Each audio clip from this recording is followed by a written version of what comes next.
বাজারে গেছে, বুঝলাম।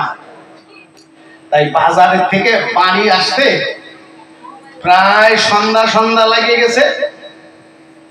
এখন ওই পানি ঢুকবে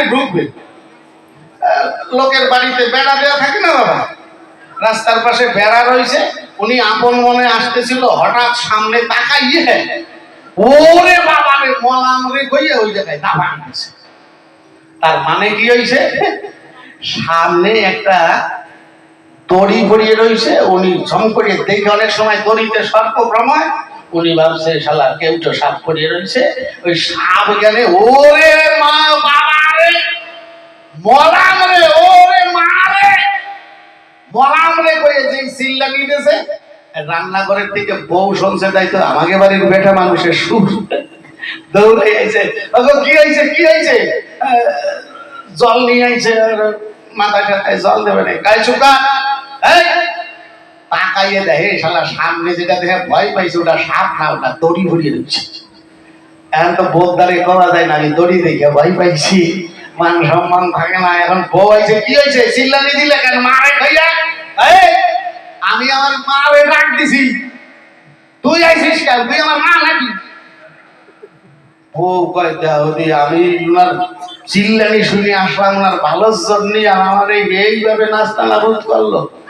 ওটা মনে মনে খুব রাগ হয়েছে, ভাবছে দাঁড়াও বেশি, আমিও সুযোগ পাইলে শোধ নিয়ে নেবানে। আর এই বউটা খাবার টাবার দিয়েছে, বুঝলে মা, খাবার টাবার দিলে স্বামী আগেকার মানুষ তো খাইয়ে দেয়, গামছা করে খাটে বসে দিচ্ছে। তাই খাটের পাশে তো পায়া থাকে। তা বউটা রাগে বাঁচতেছে না, ঘরের কাজ টাজ করিয়া থালা ঠালা ধুই, আগে তো কাঁসার থালা ছিল, আর ওই ঘরে ওই মই বান্ধা থাকতো। এখন তো সানসেট হয়ে গেছে, মিট হয়ে গেছে, কত কিছুর মধ্যে ধোয়া যায় জিনিসপত্র। আগে এরকম ছিল না, কেউ মই বাঁধিয়ে রাখতো, কেউ আবার পাট কাঠি দিয়ে ছোট করিয়ে বেড়ার মতো করিয়ে ওইটা দিয়ে সিঁড়ি বানায় রাখতো। তা ওর উপরে থালা বাসন টাসন রাখতো।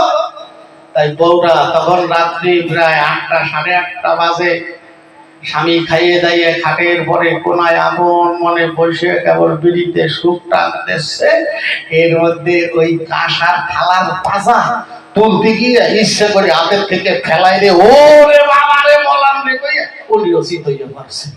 স্বামী কয় সর্বনাশ হয়েছে, কি হইল, সুখ টানে কিসের বিড়ি ফেলাইয়া লাভ দিয়ে দেশে বউ ওই খাটের কোনায় খুঁটি ছিল, গামছাই বাইতে ওই জায়গায় গামছা পরিয়ে রয়েছে। উনি রয়্যাল দেশে এসে হাজির হয়েছে, কি হয়েছে কি হয়েছে তোমার? তাই না, কিছুই নাই, আগেরটা শোধ গেছে, আমি আমার বাবারে ডাকছি, তুমি আমার বাবা নাকি?